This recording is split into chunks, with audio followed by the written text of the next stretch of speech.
Ever wondered what really drives VC's investment decisions?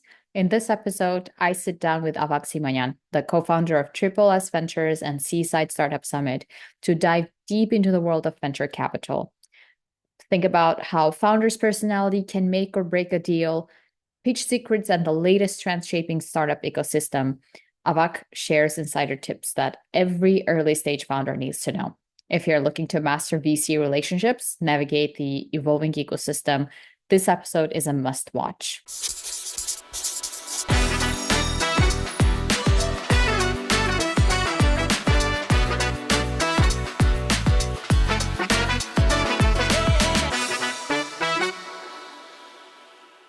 Thanks a lot for being here today, Avak. I appreciate your time. I Thanks wanted for to having me. start, yeah, I wanted to start by delving deeper a bit the journey before you actually became a VC.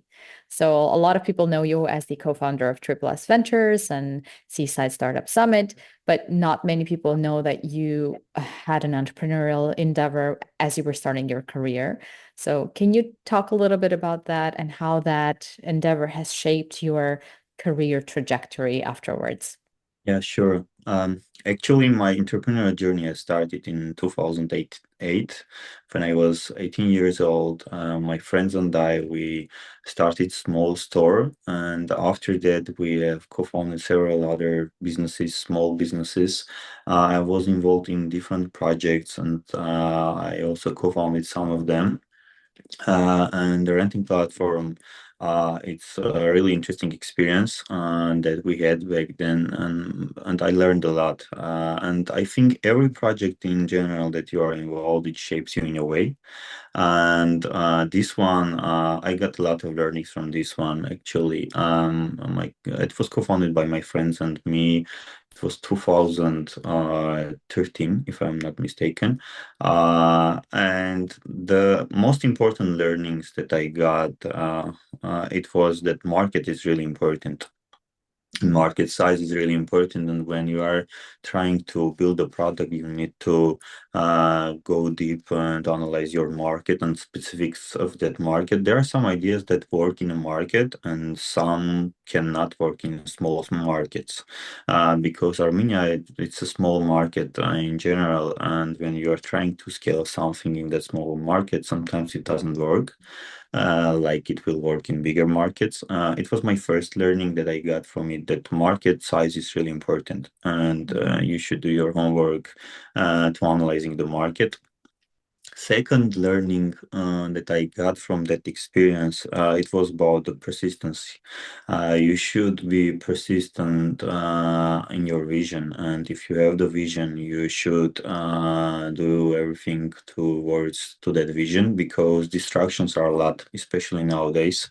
I mean, there are different types of distractions, right? I mean, especially those distractions that are Sure, it's a distraction that shows you that you can earn more money by doing this. When you need that money, it's kind of pulling you out from your route. It's another learning that I got from it, and there are several others actually. Another most important one is about networking, Mhm. about the connections relationship, because if you are in a special field industry, you need to know all the key players in that industry, even your competitors, and you need to have a relationship with them, because I'm a big believer of the power of networking and connections, and I think it's a key. Yeah, yeah, that those are great learnings for an 18-year-old. That's amazing. How long did uh, you have this endeavor for? Was it a year long, 2 years? Actually, the renting platform that we founded, it was later, it was 2013, and I was Mhm. already like 21, 22 years old. Mhm. But before that, I had several other projects, as I mentioned, and it took several years. It's still working and operating in Armenia. Okay. I'm involved right now, but it still works. But we Mhm. pivoted, and we became kind of not a platform or classic business, traditional business, because we have the data. We had the data. We knew what exactly people are trying to get for rent, and we decided to buy this all stuff and to give it for rent, because initially it was a real marketplace. Some people were putting their items for rent, and some others are just getting it for rent, and we were having our small percentage there. But then it became a traditional business. Now the company owns a lot of stuff, and it's still working and operating in Armenia. Hmm. That's amazing. I know that besides like all of this entrepreneurial endeavors that you had earlier in your career, later you also worked a little bit as a mentor or board member in Startup Armenia, right? And then you also co-founded the Seaside Startup Summit. Can you talk about this pivot from entrepreneurship to founding the Seaside Startup Summit? What was that like, and what was your incentive or motivation to actually start the Seaside Startup Summit? Yeah. Uh, Actually, these all projects that I mentioned, I mean, most of them, we co-founded and we were involved with the same group of people. Mhm. We are like 8 friends and we do this stuff all, I mean, everything together. It's already almost 14 years. Wow. And there are several other projects, yeah, and that we co-founded together. And before starting Seven Startup Summit, before starting Startup Armenia Foundation, we were doing some educational tent camps in Armenia, and it was initial idea. It was actually my partner's idea, Hakop Hakopian, who is also a GP in our Triple S Ventures VC fund. And he decided to kind of change the trajectory and the focus of these camps more to startup and tech. And first event that we had, it was in 2016. It was near Mhm. the Lake Sevan, and we called Sevan Startup Summit.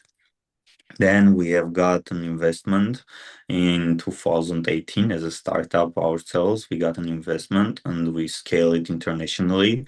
And the more renowned name right now that is more known, it's a Seaside Startup Summit because we did some startup summits in UAE, in India. And our main focus was to organize a summit which is non-traditional one. It's a unique setting, unique environment because it's not something like a typical conferences like because you don't need to be there with suit or I don't know bow tie or something like this. You can be there like with shorts and with Yeah. just t-shirts. It doesn't matter you are a VC, angel investor, or founder. And our main idea was to connect the founders with the right investors and also possibly with mentors, with accelerators. And it worked well. It's still Mm. working well. And this unique setting is helping founders to match with the right investors. And Seven Startup Summit and in general, Seaside Startup Summit platform was organically kind of becoming international one. The last one that we had like this year in Armenia, it had representatives from 35 countries, if I'm not mistaken. And the interesting part is that the all winners were from outside of the Armenia even. I mean, on the first place that won, it was from India, and they were Indian company. Right now, it's again, it's doing great and it's international platform. And after having this pipeline and deal flow, it Mhm. was really organic also to launch our own VC firm. Yeah. Yeah, that makes so much sense. So, Avak, tell me what made Sevan Startup Summit so successful that you were able to scale internationally? What was basically its value proposition and made it stand out from other players in the market that have similar products? Yeah, it's a good question. In 2016, I mean, even until now, we have 4 pillars. Yeah, we call it connect, learn, win, and have fun. We try to keep the balance between these 4 pillars because balance is really important here, right? And I think this is that kind of step down us from others because it's a non-formal environment. It's a really unique environment. There are like tents. I mean, the all meetings and mentorship programs, everything is happening under the tents, near the lake. I mean, people are more flexible. They are more open. And we have a format which we call it campfire talks, campfire talks. And This format is also very unique, and there are some successful founders that came and presented their success near the campfire, and it was really successful case because they opened like so deeply that they mentioned about several things they will never talk about it in a formal environment. It was their feedback actually, not mine.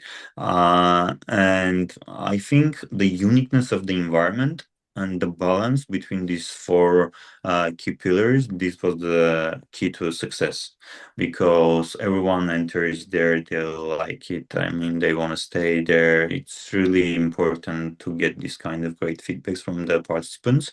And right now, we're trying to keep the same balance because on the unique environment, it helps them to be more open and to work with others. Yeah. And I really when I watch some of the videos, unfortunately I've never experienced it myself, which I hope one day I will. But when I watch the You should. videos, yeah, I absolutely should.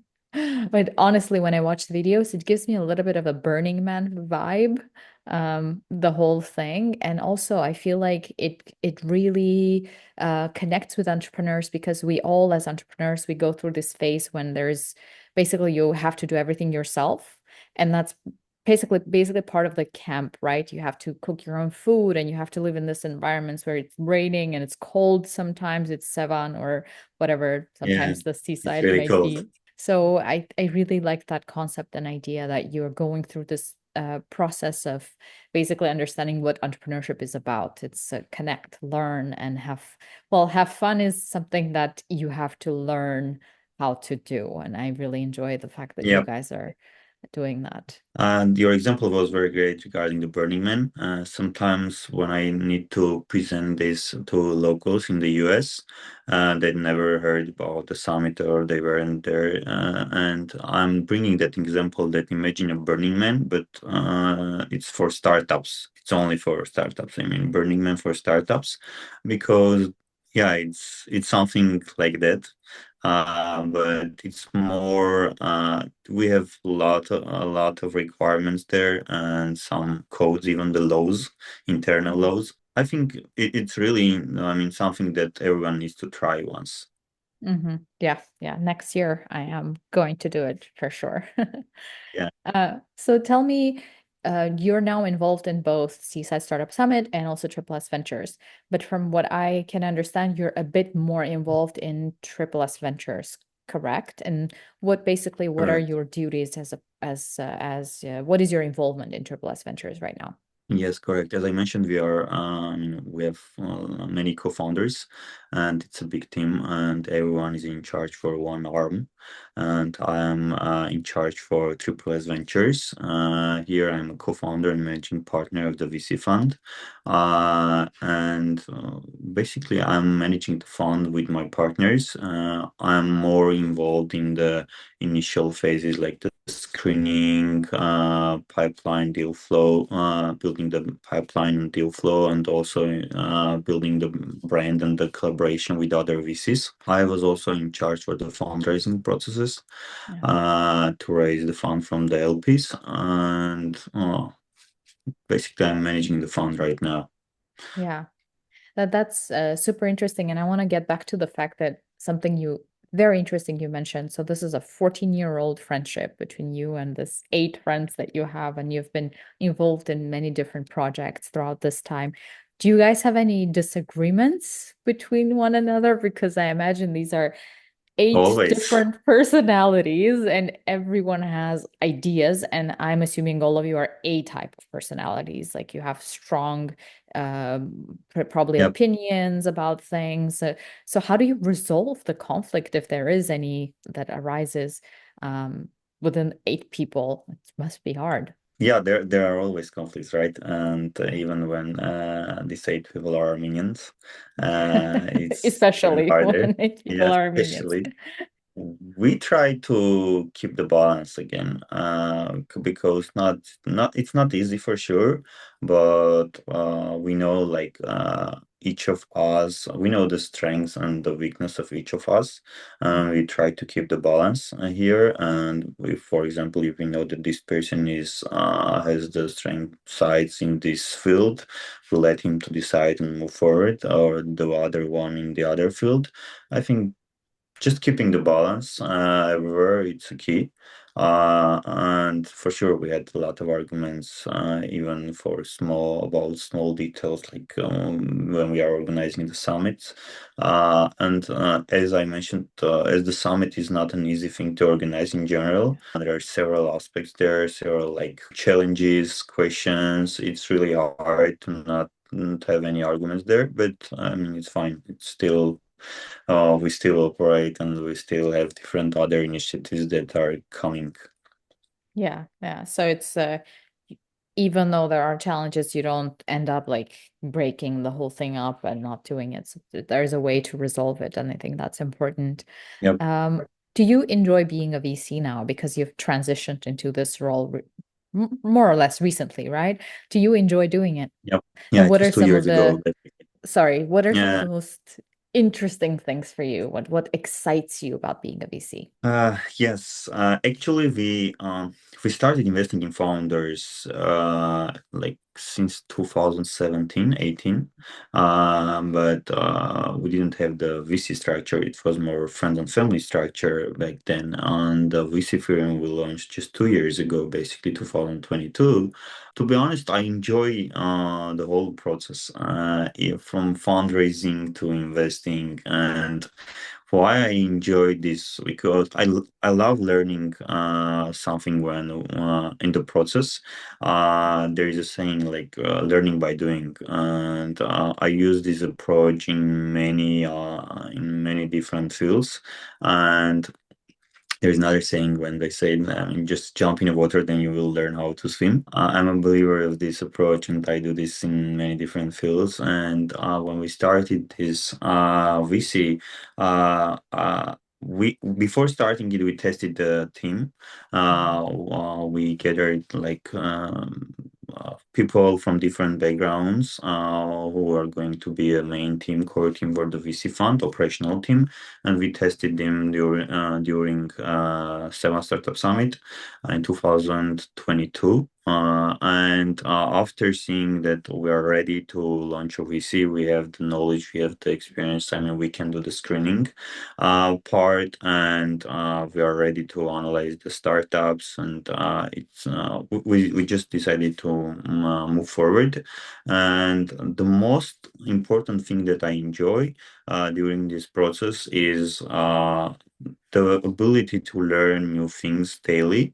Because every time when we hear a pitch, we learn something new. It doesn't matter the founder is just the early stage founder, it's his first startup, his or her first startup, or just doing something new. First time, you can learn something from them. And this process is really something that I enjoy right now. And also being able to change, to make small changes. Well, I'm saying small because it's small right now. We'll see how big they will become, these companies. And we have our own small part of, if they become big and they make huge change in the world, like in any aspect, we'll feel better right now because we're one of the first ones that we believe and believed and invested in that company. I mean, I would say learnings Yeah. because we learn a lot. Yeah, yeah, I can imagine. So one thing that I learned about Triple S Ventures is that you invest in early stage startups and you invest in outstanding entrepreneurs. I'm quoting what you guys say, and I'm trying to understand what does that mean. Could you help us define what outstanding, according to Triple S Ventures, means, and like what are the characteristics that a startup founder needs to have to be called outstanding? as you mentioned, we are investing in pre-seed seed stages, and as an early stage tech VC fund, we should do due diligence of the founders. I mean, in the beginning, because it's an early stage, and the only one thing that you can kind of validate outside of their problem or I don't know market is the team, because we all know there are several millions of ideas, and just small right team can execute it, and execution here is the key. And by seeing outstanding founders, I mean, we can define it in very different ways. There are several definitions for this, but for us, is outstanding founder are those founders who have the ability to learn new things quickly and adapt to a new change, because change is happening like so quick right now. Yeah. Acceleration of change is really fast, and they need to adapt new environment really fast. If they don't have the ability to kind of learn very quickly, they will not manage to grow. Another characteristics that we define and we are looking for to see in a founder is being an open-minded, trying to think outside of the box, and to see the problem, to approach the problem from different corners, and also being an open to feedback, because this is really important to take the feedback. And there are some others, like, for example, being honest with yourself, being honest with your team, with your investor, keeping the transparency, I mean, thinking big, the courage, especially because you need to have the courage to set bigger goals, right? I mean, and you have to have the courage to face the failure and to take the learnings from it, to take the insights, because if you are not taking any learnings from your failures, you are not going to, I mean, build a great product.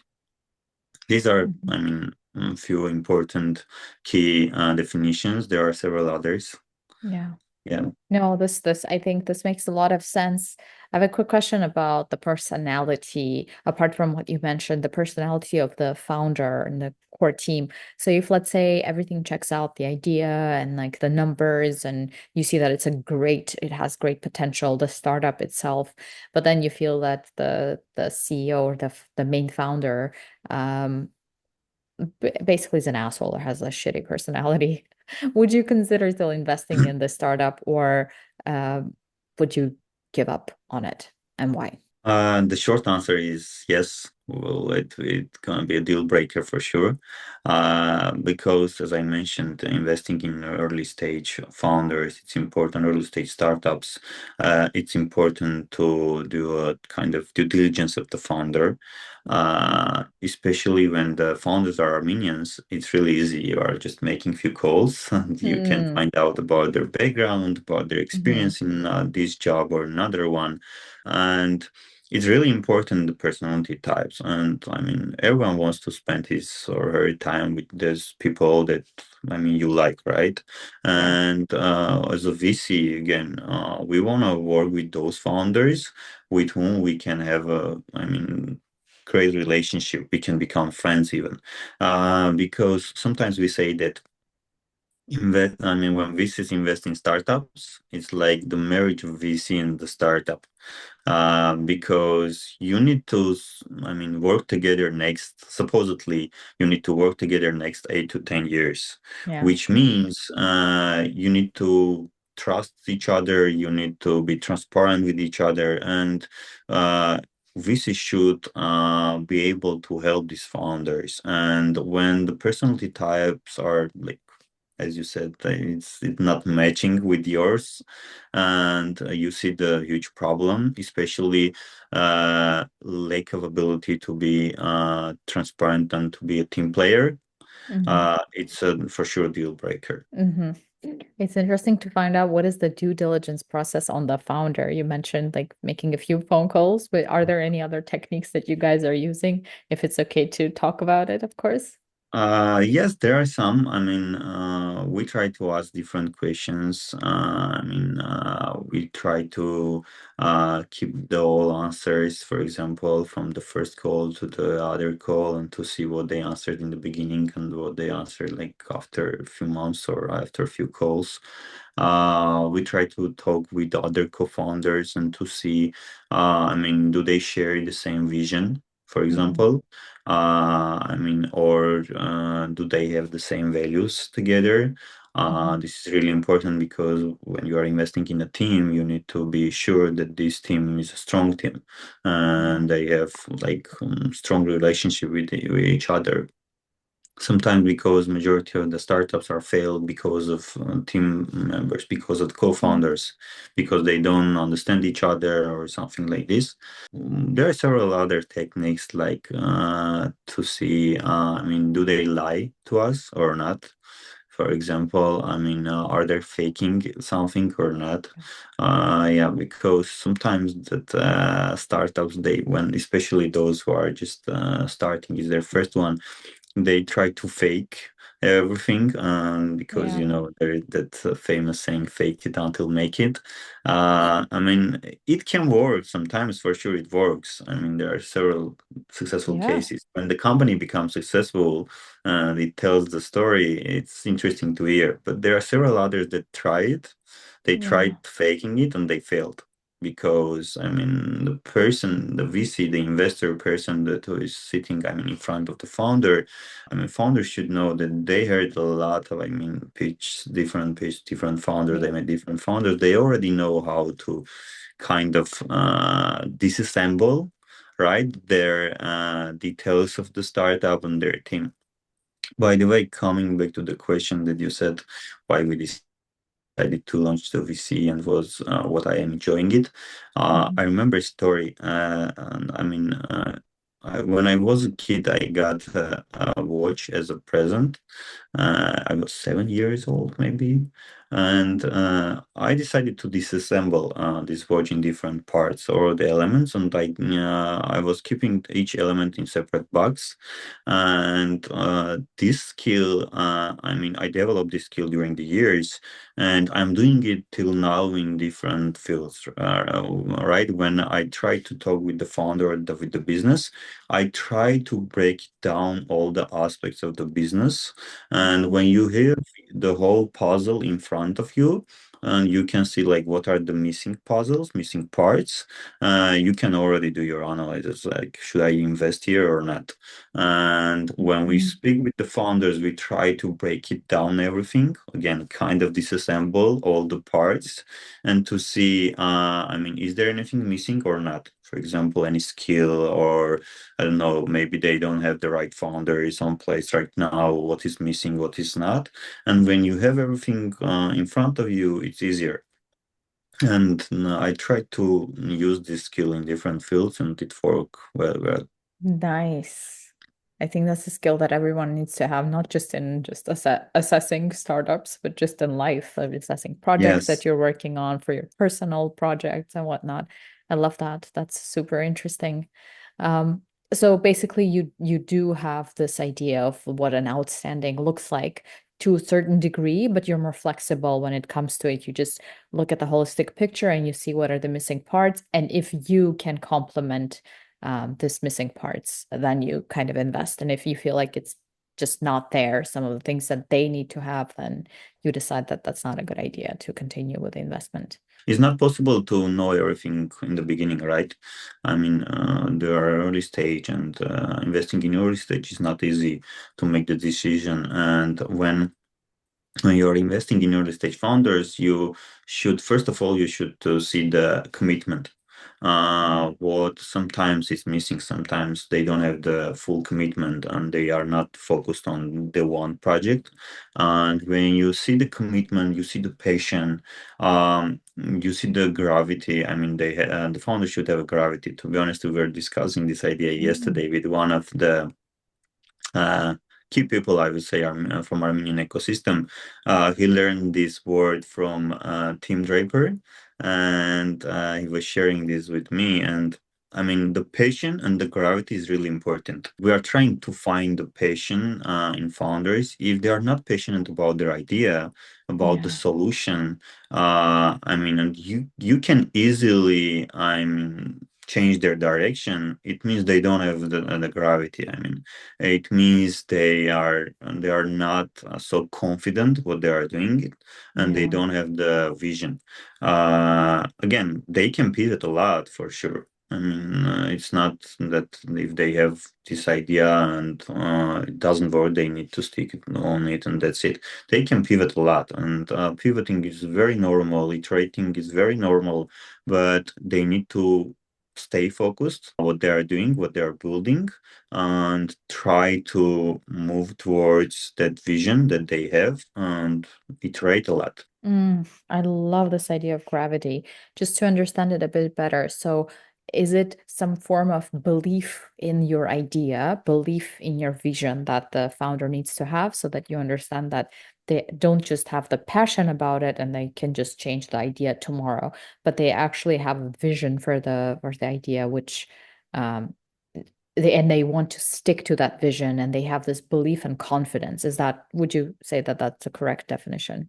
Yes, something like that. Let me bring the example that Mhm. our friend brought me yesterday. He said the same question to Tim Draper. He said, I mean, what does it Mhm. mean, gravity of the founder? Why you are saying it? And the answer was that imagine a situation: this founder sits in front of the Sheikh of UAE, let's say, and pitches his or her idea. What will happen? Or who will have the more weight in that moment? The sheikh of the UAE or the founder? Who will persuade the other one? And if you are the right founder, if you know what you are doing, I mean, you didn't need to change your, I mean, idea just because the person in front of you is wealthier or rich, I don't know, or has the bigger influence. If you really believe what you are doing and you know that this problem exists, you know that you can make it happen, you need to stick on your vision and stay focused and do whatever needs to be done to accomplish your goals. This is the Yeah. example, like just to imagine more.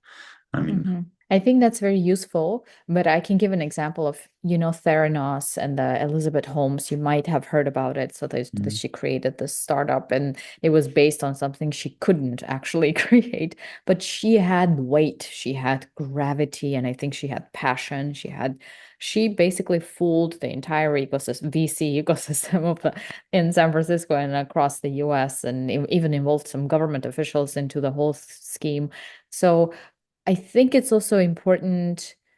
Yeah, I don't know. Like if you met this woman who has this gravity and has this passion and you're a VC, maybe there are other things that you need to make sure that are in place apart from this to be able to invest in the startup idea. yeah, I mean, the example that you brought, it's a kind of exception, right? I mean, Yeah, that's for true. sure there are different other examples, maybe in A a couple small more, scale. yeah. Yeah, Hmm. small scale that we didn't even heard of, Yeah, because it's a bigger scale. That's why we all know about that. Like, true. for example, the other story, I don't know, it was the same story. I mean, it's same or not, like the FTX story, Yes.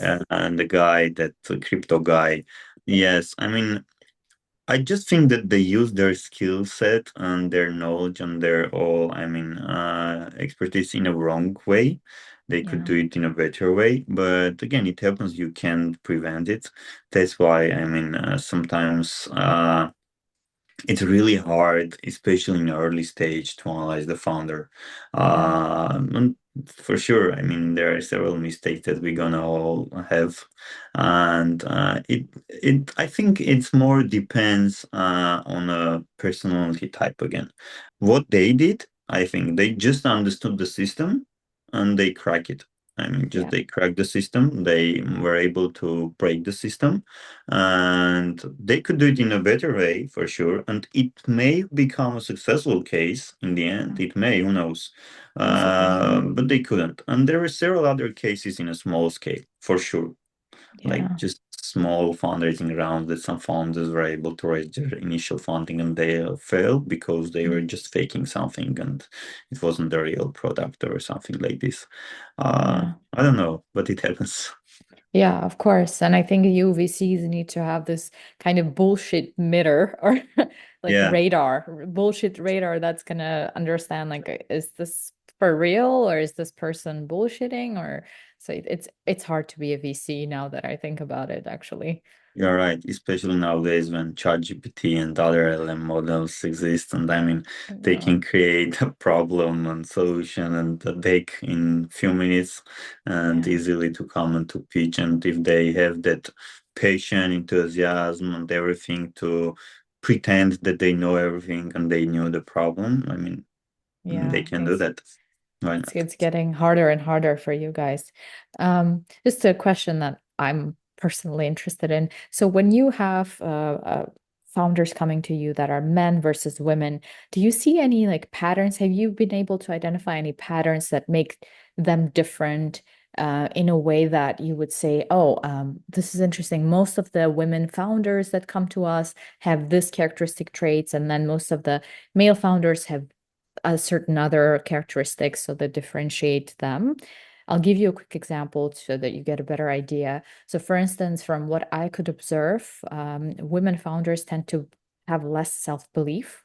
So they may come across as a bit more, maybe less confident, insecure, and maybe open to be more flexible and open to take the learnings from the VCs or whoever they're interacting with versus male founders can come more forthright and believe in their idea a bit more. Have you noticed any trends like that as you come across and hear pitches? I think yes, actually, that's strange, but we don't have many women founders in our portfolio right Unfortunately. now. Mhm. Yeah, and even in the deal flow, we came across like very few. The pattern that I noticed that women founders they are more ready sometimes. They do their homework better than men. Yeah. And main founders, they more like kind of let's enter, then we'll figure it out. Hmm. The women founders, they are more like ready to answer your questions because they have done all the homework, they did all the research, market research, everything.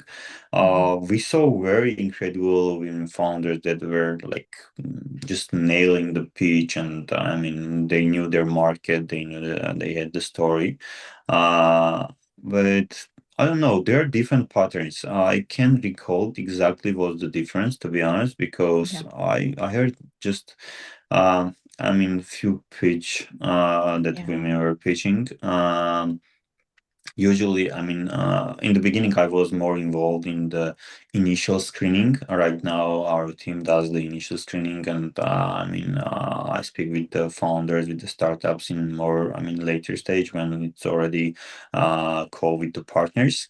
But there are some patterns for sure. I can agree with your statements. There are some patterns. Yeah. The one of our portfolio companies, not one, just a minute, two of them are led by women. Mm. I mean, we invested in 13 companies till now during the last 2 years, and just two of them are being led by women Yeah. founders. Yeah, that's unfortunate. And I think that's because women have less, I mean, they have a lot of ideas, but they have less I don't know, maybe it's confidence or self-belief to make this leap and actually start the company and then put themselves in front of a VC and a funder. So I think that's something, especially if we talk about Armenia and countries in that region, I think we need to consider, think about like how we can incentivize more women to get into the space and to actually fundraise a bit more. But that's obviously a conversation for a different topic. So Yeah. I want to absolutely pivot to pitching, which you mentioned moments ago. So, from your experience, like if you think about pitching, what are some of the absolute pet peeves you hate seeing this in the pitch? Or if there are any pitches that you can remember without mentioning names that you absolutely thought were something you should never do. Like, are there any examples? There are some. There are some. the ones that I remember right now, the mistakes, there's like very simple mistakes that sometimes founder do. I mean, you don't even understand why they did that. One of the simple ones is that when they focus more, when they are pitching and they focus more on presenting you the product, on the product feature, Mhm. than the problem itself. I mean, they are not pitching enough about the problem validation and their solution and their differentiators. They are more focused on the product, how it's going to be in the future. It's a really, I mean, who cares how it's going to be if, I mean, if you couldn't explain me the problem and your differentiators, you couldn't kind of persuade me that you are the right team to execute this, while you are talking about product, like you have just 5 minutes, you are talking about your product like 4 minutes, and you didn't mention anything about your team or about your differentiators. And this is one of the big mistakes. Another mistakes that I saw, that sometimes founders go so deep in technical part Mhm. and they lose the connection between themselves and the investor. When they, I mean, founders should know when they have like specific product, like technical product, they need to be able to explain it in a very, I mean, simple way. It should be like Yeah. crystal clear that the person in front of you is not an expert in that field. Even if he or she is an expert, you need to be sure that you are able to explain it in a right way, in a simple way.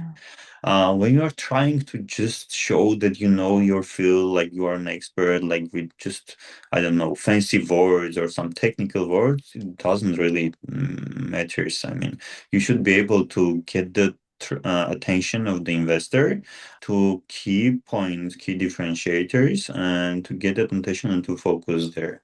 Because just going so deep in technical, especially in the first call, it's not really important. Another one that I noticed, it's I mean, just uh, overrated valuations. Let's say they value themselves or their projection, especially financial projections. Sometimes founders in the early stage, they think that if they raise this like 200 or 300K, they have on their deck that they can become a profitable company. I mean, it doesn't work like that. If you need just that few bucks, like let's say, to become profitable, for sure everyone would give you, and you were able even to find that money from your friends and family. And you, when you didn't even try to go to your friends and family, and you came to a VC, and you think that you're gonna be profitable in a year. I mean, it doesn't work like that.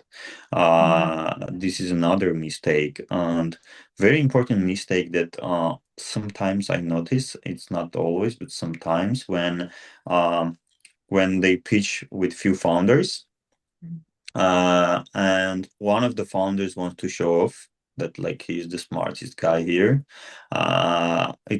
It's a red flag in the beginning, because it shows that they don't have a strong team, and just someone, even it's not a CEO, he wants to show that he's the smartest guy here. I mean, it's a red flag. We just Mhm. don't move forward with those type of teams, because it means they don't have a strong relationship with each other. It should be more organically. If they all want to participate in a pitch and that's something, it should be really organic, smooth. I mean, and just showing off that I'm the smartest guy here, it doesn't say anything.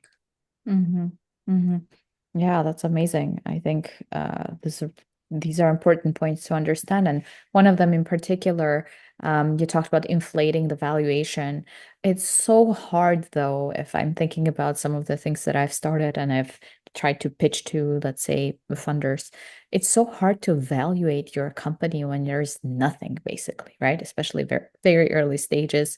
Do you have any rule of thumb or any suggestion, advice, or resources that you can point early stage founders to think about how to think about actually evaluating their startup? Yeah, there are some like just statistics and some websites that they can use, and the one of the famous methods is just to compare themselves, their current stage, their Mhm. background, their team, with other startups that were in the same stage and already raised some funds, and do compare. I mean, kind of compare yourself with others to have that like we had this, they had this, and their valuation in this stage was, let's say, 8 million. That's why ours is also 8 million. It Mhm. depends on also on the economy. Usually there are some standards right now. I mean, depending on the economy, on the situation, there are Mhm. some kind of common numbers for each stage, depending on the country. There are a lot of reports that they can just take a look, like what are the common valuations here in the depending on the field. And it depends on the founders for sure. I mean, we saw like big rounds happening here in Silicon Valley. I mean, in SF, that it were like just seed rounds, but because of the founder, the valuations were crazy high, and because of the, I don't know, market that they were or their experience in that market, or I don't know, especially right now in Gen AI or AI, I mean, they Yeah. are raising like hundreds of millions of dollars for just seed round. Yeah, it's Mhm. crazy. I mean, you can't compare yourself, right? And especially if you are not in the same field with just that valuation, say that this is the standard. Mhm. Uh, there isn't, again, written rule, Mhm. especially for the early stage startups, but they can figure it out for sure if they need more. Yeah. Yeah. Yeah, that's great. And can you think about a pitch that absolutely blew your mind? Does anything come to mind that an example of, okay, this type of pitch really stands out from the deck? Actually, probably you will like it because the founder was a girl, Hmm. woman, and it happened in LA. We were organizing a demo day with 10 Angels a few months ago. This girl and her co-founder, uh, I mean, they had just 5 minutes to pitch.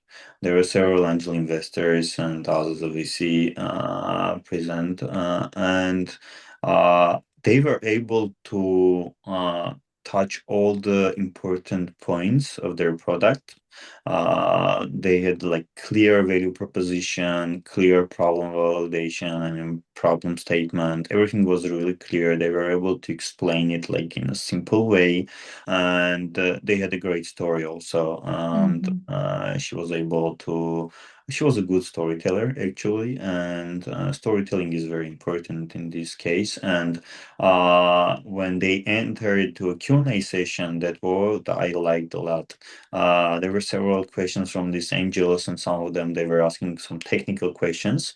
And her co-founder, this guy, he jumped in so organically, so smoothly that we didn't even notice how they kind of transferred, switched, I mean, from her to him, and he started to answer the questions because there were some technical questions, and it was so smooth that, I mean, I was really impressed. I was impressed about their pitch, their story, and I understood that they have a great, like, strong team.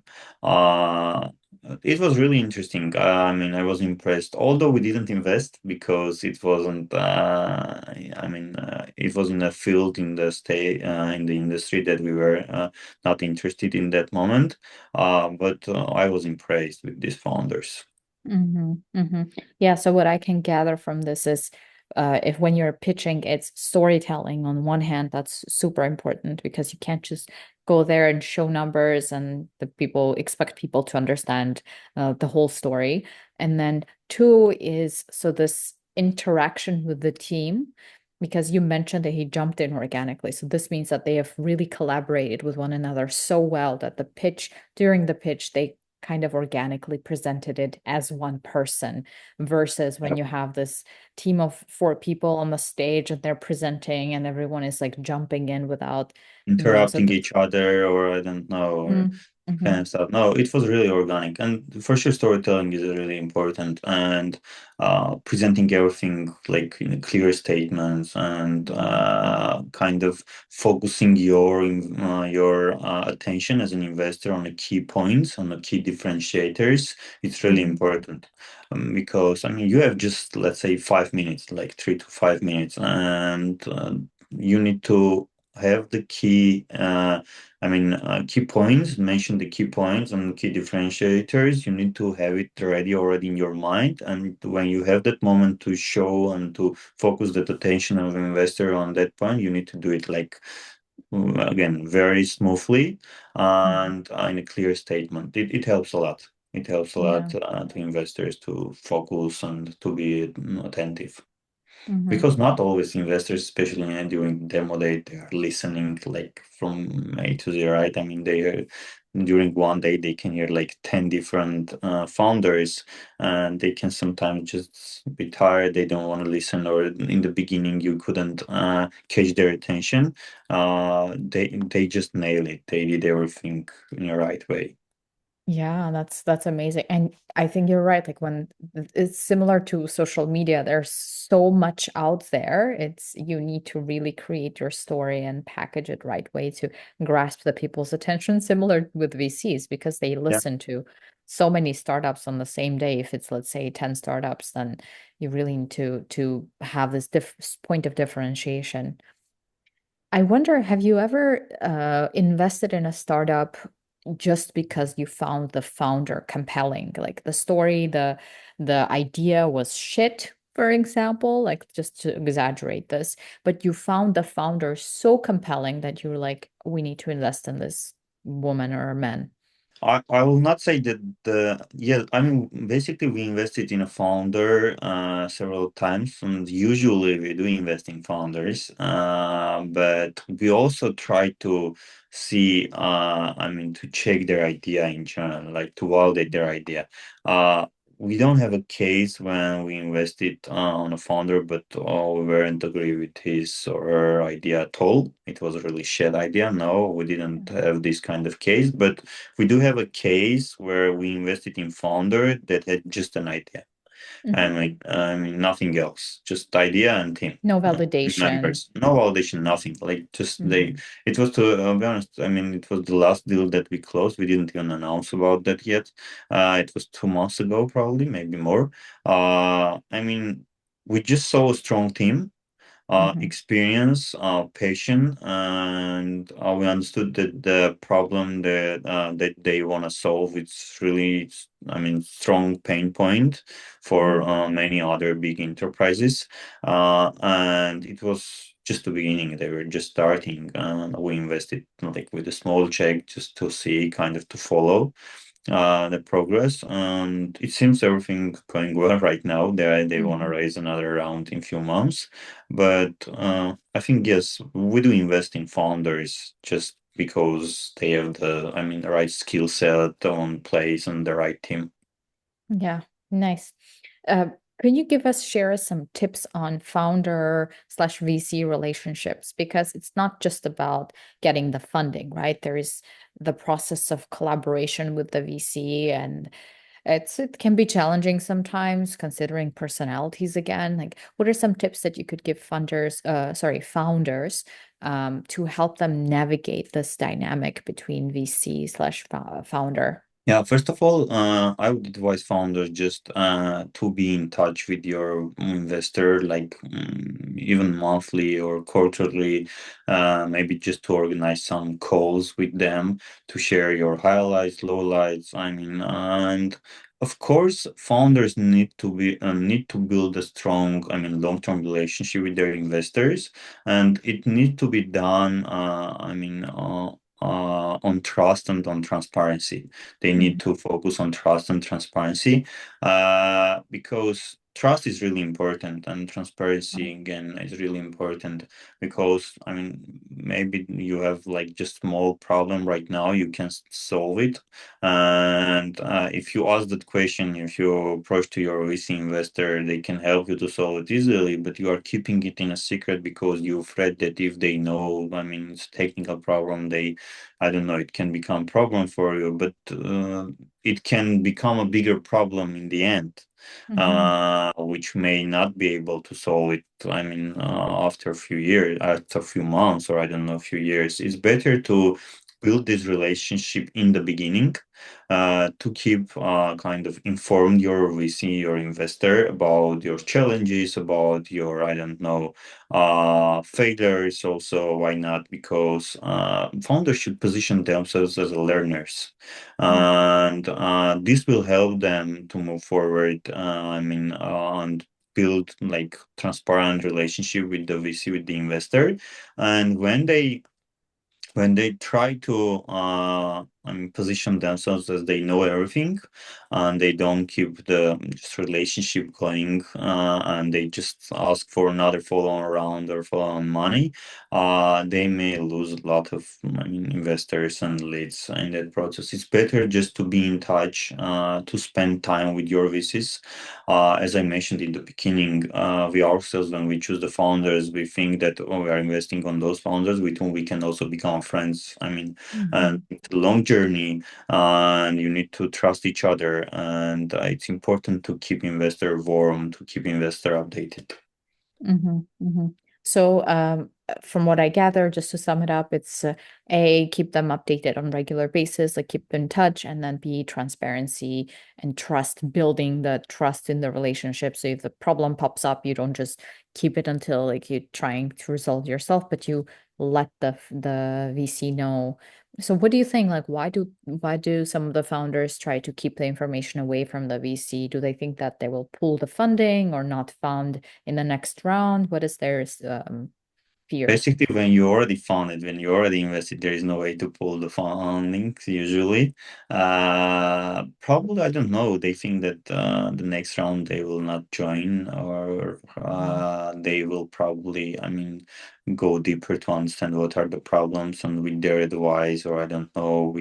They also may think that they also may think that they will lose time, Mhm. because the value that they gonna get from that VC or investor is less than their time. I mean, versus their time, maybe they think so. I don't know. I mean, I don't have many cases when the founders try to, I mean, hide something. And Mhm. usually, especially with Armenian co-founders, it's easy, right? I mean, you know each other. I mean, we are doing several, Zoom calls during the quarter. We even have some advisory positions in some of our portfolio companies. Mhm. And we try to be in touch with them to see what are the challenges they face. So I don't know how we can be helpful. And sometimes we can help, sometimes not. I mean, it depends on the field, on the stage. But usually, if there is something we can help, we do it. But founders need to ask for help usually. I mean, if you don't ask for help, you don't ask anything, how should investors guess? And I don't know, just jump and try to help you, because I mean, investors, especially VCs, they have several companies on their portfolio, and they have limited time, right? And they have limited time on to spend on the portfolio management. Mhm. Founders should ask them about I don't know, for help, for attention, and for just advice. And for sure, we'll be happy to help if we can. Mhm. Mhm. Thanks a lot. I have last question. I know we're out of time, but this is one last question. I know Triple S Ventures is sector agnostic or industry agnostic. But personally, what are there any sectors and industries that you are excited about right now that you would say like these industries we're waiting, looking for some innovation in this space? Yes, I mean, I personally am really excited about the Gen AI right now, especially AI agents. I think that the next huge thing is an AI agent. Huge wave that's coming is AI agents, and those people, those founders who can master the art of creating AI agents and using them in a daily life, I think they will become next, I don't know, billionaires, Jeff Bezos or Elon Musk, because AI agents will help them to do many, many things, I mean, in a short period of times. And I think this will change many different industries. And I'm really excited about that. And there are a few other technologies and fields that I'm excited, right? For example, autonomous vehicles or robotics, because this change is happening, right? I mean, it's here Mhm. already. I believe in the beginning we will see many failures. It's Yeah. normal, but it's happening right now. I mean, it's not far away from us, and it's important to be able to, I mean, to be open to take this change and to be open also to take the opportunity, because when this kind of change happens, it's Mhm. also bringing a lot of new opportunities. And Mhm. as a founder, you need to be, I mean, open to see that opportunity, to take it and run with it. Just, I mean, catch the opportunity and run with it. And there are several other sectors for sure, but I'm really excited about the AI agents, autonomous vehicles, robotics, and I believe this is the future and it's already here. Yeah. And stupid question, what is AI agent? AI agent basically it's the technology that helps you to automate a lot of things. It's a kind of workflow Mm. because it can automate your workflow. It can does a lot of things. I mean, instead of you, for example, just booking a hotel or I don't know, doing some research. It can do it and do it itself Mhm. and go and do it itself. It's a combination of workflow that does a lot of things instead of you. Mhm. And there are different AI agents right now, some products that are being built. But I think it's just the beginning. Yeah. The thing that they solve right now, it's small scale, I think, but in the future it's gonna be bigger.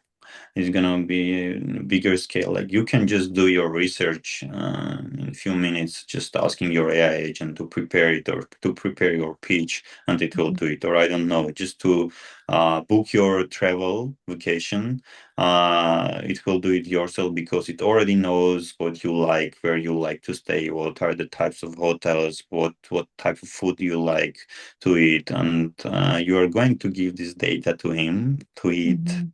actually, and Mhm. it will do it instead of you like in seconds. Yeah, amazing. Avagjan, thank you so much. This has been It was great. I my think I learned a lot today, and I'm sure the listeners will also have an opportunity to get into your mind a little bit. And if they are, especially if they're considering to apply for funding with you, I think this will be a helpful podcast for them. I appreciate your time. This was great. Thank you so much. Thank you for having me.